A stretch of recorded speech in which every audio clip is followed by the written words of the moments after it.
También en la Asamblea Legislativa, diputados locales fijaron su postura respecto a la modificación realizada a la ley electoral recién aprobada. Esta es la información.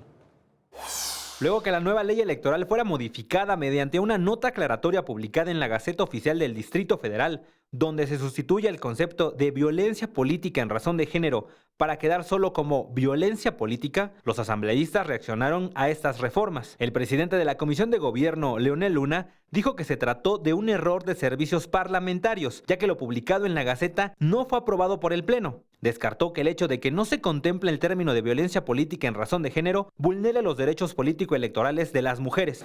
El hecho de que no aparezca la palabra género como tal no implica que sea una causal de nulidad, porque se entiende y está presente en el texto de la Constitución, que es el máximo ordenamiento que tenemos.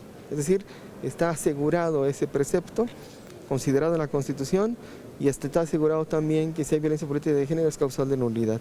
En el mismo sentido, el coordinador de los diputados de Morena en el legislativo local, César Cravioto, hizo un extrañamiento a los presidentes de la mesa directiva, Mauricio Toledo, y de gobierno, Leonel Luna, por conducir de manera irregular los procedimientos internos de la Asamblea. Señaló como vergonzoso el hecho de no llevar un proceso parlamentario adecuado en la aprobación de las leyes en el órgano legislativo. Parece que el órgano legislativo de esta ciudad no respeta sus propias normas, sus propios métodos, sus propias herramientas de trabajo, que vamos a llevar esta ley electoral hasta la Suprema Corte de Justicia de la Nación, porque está violentando la propia Constitución de la Ciudad de México.